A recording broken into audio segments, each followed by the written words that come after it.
G'day everyone, Daniel Anderson here. Welcome to another episode where in this little screencast, what we're going to have a look at is a really simple fundamental feature of OneDrive for Business, but I still get a lot of people that need assistance in this area. So the reason I'm creating this little video is for you to be able to share that with people internally and externally, so that you know what they experience when you share a file from OneDrive for Business. Now, we want to move away from attachments. It's going to save you so much time. And in this little video, let's take a look at some basics of OneDrive for Business and how we go about doing that.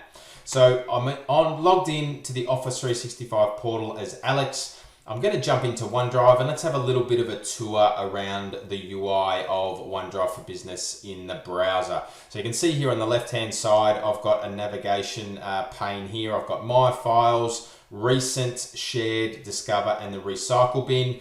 And underneath that, I've got all my shared libraries. So these are any document library, any sites, any Microsoft Teams, any groups that I have got access to, and I've got really quick and easy access to those files. So OneDrive for Business is your gateway to all your files across anywhere in Office 365, okay?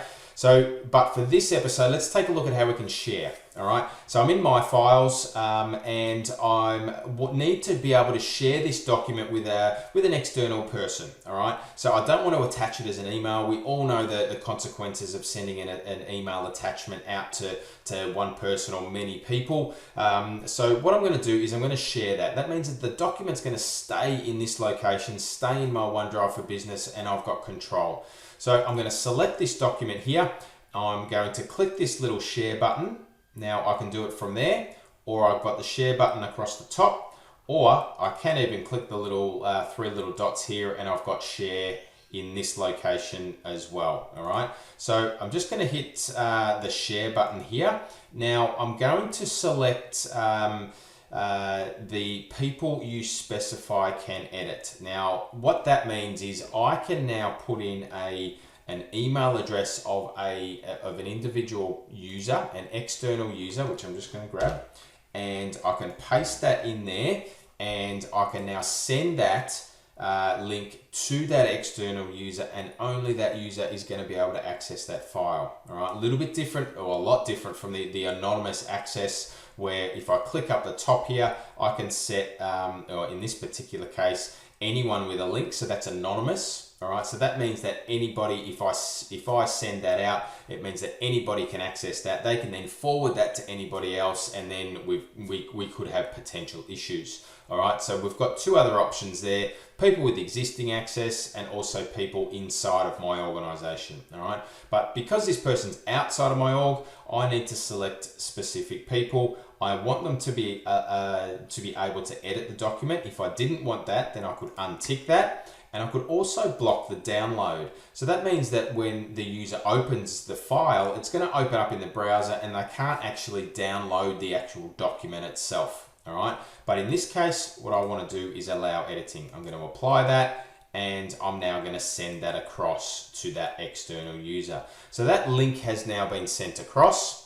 All right. Now what we're going to do now is I'm just going to jump into that user's inbox, and we're going to take a look at what the experience is like from that external user's point of view.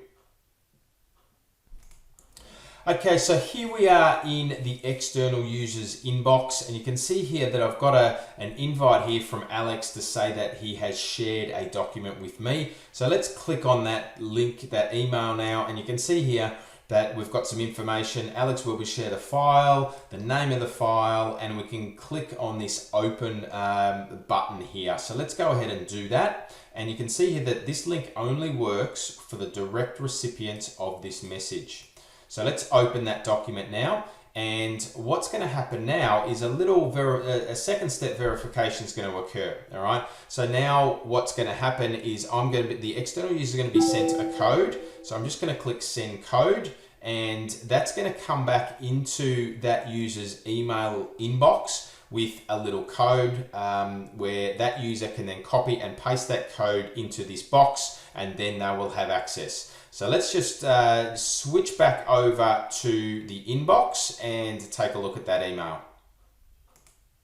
So here we are in the inbox now, and we've received that email with our code in it, so the verification code. You can see here, there's the code. I'm going to copy that code. I'm going to click back to the sharing, the sharing tab here, the document tab, and I'm going to paste that in there. And we can say keep me signed in, but in this case, I'm just going to choose verify. That's going to verify the external user. They will then get access to that document, all right?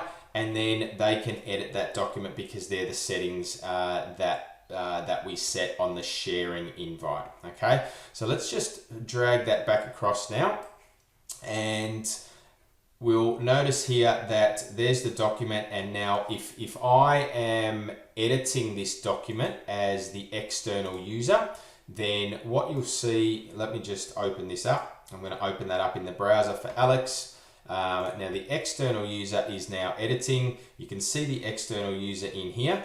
All right, so you can see that the external user's currently got the document open. We're just going to scroll down here, and you can see that there's the external user there. And I'm just going to make some changes here, and you'll see that the changes are live in the browser, and we are now co-authoring that document. So that is such a simple but powerful functionality of OneDrive for Business, and SharePoint for that matter, where we can share that document. We can both work on that document. It stays in my OneDrive for Business. I'm not emailing backwards and forwards, attaching changes, amending, all that sort of stuff. We can just do that directly in the document, and we're always looking at that latest version. So I really do hope that brings you some value. I know that's a fundamental piece of OneDrive for Business, but I still know that there's a lot of people that don't know what the experience is like. One from the user that's sharing the document, and two from the external user that's receiving that sharing invitation. So I hope that clears all that up, and now you have an understanding and knowledge of how that all works. Once again, thanks for watching. Now, if you haven't subscribed to my weekly newsletter, then head on over to sharepointfocus.com, pop your email address in, jump on the list, and I'll send you even more value every single week directly to your inbox. Thanks again, and I'll see you in the next episode.